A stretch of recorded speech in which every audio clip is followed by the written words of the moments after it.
ఎంత ప్రేమించే భార్య అయినా, ఎంత ప్రేమించే బిడ్డలైనా సరే, ఆత్మ ఈ శరీరాన్ని విడిచిపెట్టిన తర్వాత ఇది పాడైపోతూ పాడు కంపు కొడుతున్నప్పుడు వెంటనే బయటికి తీసుకెళ్ళిపోతారండి. ఏమర్థం అవుతుంది మీకు? మీ శరీరమే ఒక రెంటు కొంప, ఇది పర్మనెంట్ కాదు. నాకు సొంత ఇల్లు లేదు, సొంత ఇల్లు లేదని ఇప్పుడు ఏడుస్తున్నావు అనుకో, నీ ఆత్మ ఏమంటో తెలుసా? నీ ముఖం, నాకే సొంత ఇల్లు లేదు ఇక్కడ. ఎందుకని? ఈ శరీరం కేవలం కొంతకాలం మాత్రమే. ఆత్మ ఏమంటుందో తెలుసా?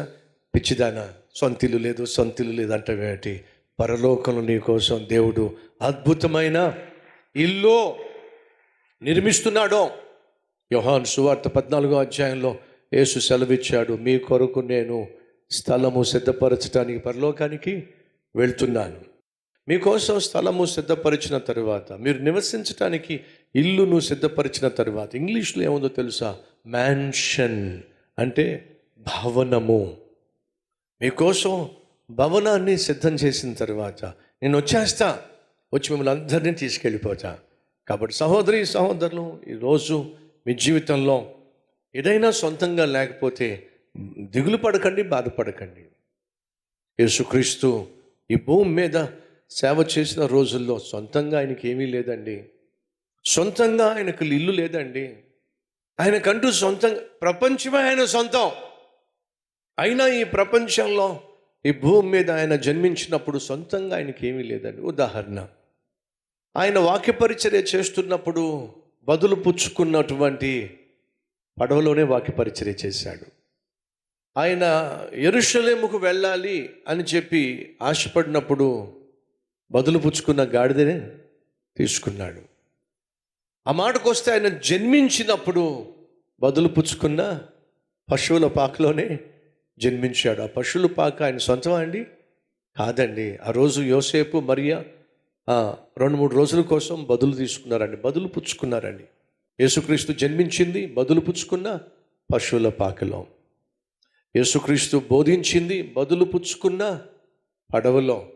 యేసుక్రీస్తు ప్రయాణం చేసింది బదులు పుచ్చుకున్న గాడిద మీద. యేసుక్రీస్తు మేడగదిలో శిష్యులతో పాటు కలిసి భోంచేసింది బదులు పుచ్చుకున్న మేడగదిలో. ఆఖరికి యేసయ్య మరణించిన తర్వాత ఆయనను సమాధి చేసింది కూడా బదులు పుచ్చుకున్న సమాధిలోనేనండి.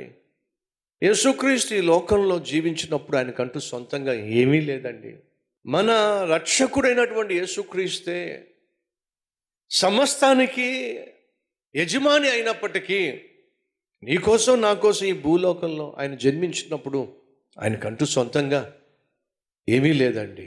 ఎందుకు ఆయనకంటూ సొంతంగా ఏమీ లేదు?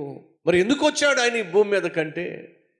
సైతాను నిన్ను నన్ను అపహరించాడు గనుక, మనల్ని దొంగతనం చేసేసాడు గనుక, మనల్ని ఎత్తుకుపోయాడు గనుక, నిన్ను నన్ను సొంతం చేసుకోవాలని యేసుక్రీస్తు తాను సృష్టించిన ఈ భూమి మీద ఏమీ లేకుండానే, ఏమీ సొంతం కాకుండానే నీకోసం నా కోసం ఈ లోకంలో ఆయన జీవించాడు, నిన్ను సొంతం చేసుకోవాలని.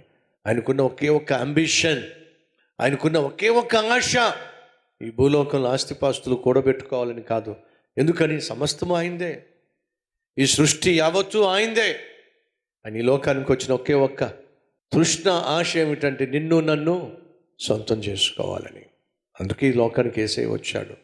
ఆ రోజు కపెర్నహూముకు యేసు వచ్చినప్పుడు దయచేసి గమనించండి, నజరేతులో ఆయన వాక్యం ప్రకటిస్తున్నప్పుడు అనేక మంది ఆయన వాక్యానికి ఆకర్షితులై జనసమూహం ఆయన దగ్గరకు వస్తున్నప్పుడు చూసి ఓర్వలేని వాళ్ళు, గిట్టలేని వాళ్ళు, అసూయపరులు యేసయ్య చేస్తున్న సేవను ఆటంకపరిచారు, అభ్యంతరపరిచారు, ఆయనను అనుమానించారు. అంతేకాకుండా అపాయం తలపెట్టారు. అయినప్పటికీ యేసుక్రీస్తు తను చేస్తున్న సేవను మాత్రం ఆపేయలేదు. అక్కడి నుంచి తన పరిచర్యను కపెర్నహూముకు మార్చాడు. అక్కడ పేతురు నివసిస్తూ ఉన్నాడు. ఆ పేతురు ఏమన్నాడో తెలుసా? మీకు అర్థమయ్యేలా చెప్తున్నాను. ఆ పేతురు యేసుక్రీస్తు కపెర్నహూముకు వచ్చినప్పుడు, యేసయ్య మా ఇల్లు ఉంది కదా యేసయ్య, వచ్చి మా ఇంట్లో ఉండేసయ్య, మేము ఉన్నాం కదా యేసయ్య, ఇక్కడ మా ఇంట్లో ఉండేసయ్య అని చెప్పి యేసుక్రీస్తును పేతురు తన ఇంటికి చేర్చుకున్నాడండి. ప్రియ సహోదరి సహోదరులు, యేసును నీ ఇంటికి నువ్వు చేర్చుకున్నావా?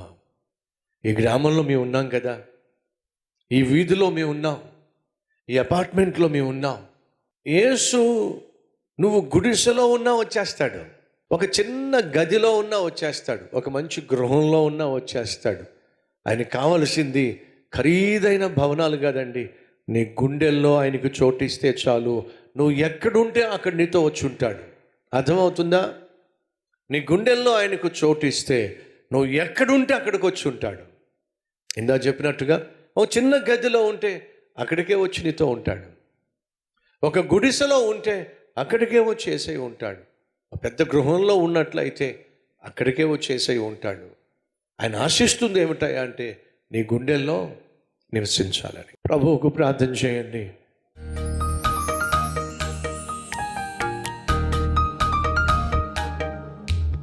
ప్రభు, ఆ నలుగురిలో నన్ను ఒకరిని చేయయ్యా.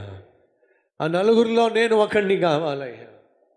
నేను బాగుపడమే కాదయ్యా, నేను రక్షించబడ్డమే కాదయ్యా, నేను నీ రాజ్యం చేరటం కాదయ్యా, నాతో పాటు నలుగురిని తీసుకురావాలిగా, నాతో పాటు నా కుటుంబాన్ని తీసుకురావాలిగా, నాతో పాటు నా బంధుమిత్రాదులు కూడా అయ్యా వాళ్ళు బాగుండాలి, వాళ్ళు కూడా బాగుపడాలి, వాళ్ళు కూడా ప్రతి విధమైన అపవిత్రమైన అలవాటు నుంచి బయటపడి సుఖంగా, సౌఖ్యంగా, సమాధానంగా, సంతోషంగా నిత్య జీవాన్ని పొందుకొని వాళ్ళు వర్ధిల్లాలి కదయ్యా.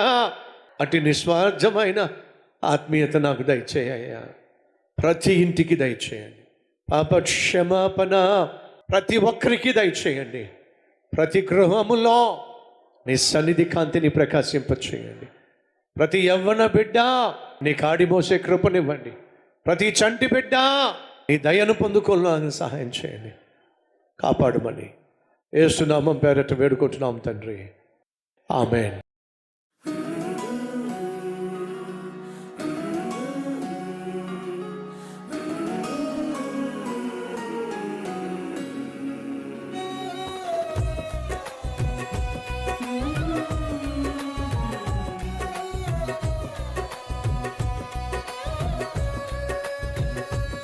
ఈ క్లుప్త డైలీ డివోషన్ మీకు ఆశీర్వాదకరంగా ఉంటే 10 మందికి షేర్ చేయండి, లైక్ చేయండి, అలాగే ఖచ్చితంగా కామెంట్ పెట్టండి.